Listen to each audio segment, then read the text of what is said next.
Bonjour, je suis Benoît Véron, je suis maître de conférence à l'Université de Caen, Basse-Normandie. Mon laboratoire est situé dans la ville de Caen et je travaille sur les microalgues marines avec deux approches. Une première approche concerne la diversité de ces microalgues et l'autre approche concerne le comportement de ces microalgues dans les estuaires.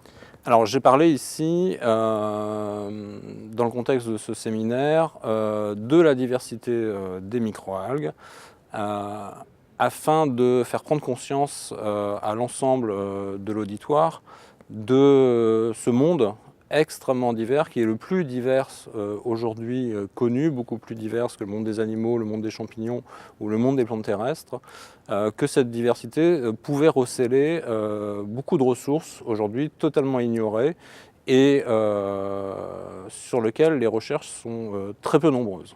La difficulté d'approche est que ces organismes sont invisibles à l'œil nu.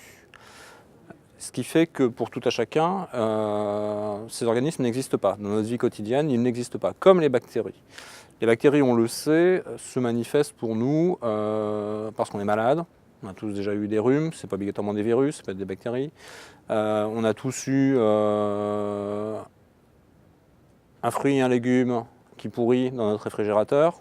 On sait que ce sont des bactéries ou des champignons. Les algues, non. Il n'y a pas de manifestation au quotidien de ce monde-là. Donc, ce qui fait que ce monde vivant semble être finalement réduit à pas grand-chose. Quelques manifestations, des murs qui verdissent, des choses comme ça, mais quasiment rien. Mais en fait, quand on regarde ce qui vit dans la mer, ce qui vit dans les lacs, ce qui vit dans les rivières, ce qui vit y compris sur Terre, les algues ne sont pas obligatoirement dans l'eau, quand on regarde profondément, comme un biologiste peut le faire, ce qu'il y a au sein de ces organismes vivants, on se rend compte que ces organismes sont beaucoup plus divers, c'est-à-dire beaucoup plus différents les uns des autres, que l'ensemble des végétaux terrestres, ou que l'ensemble des animaux, ou que l'ensemble des champignons. Et peut-être, c'est impossible de le dire, mais peut-être plus divers encore que les bactéries.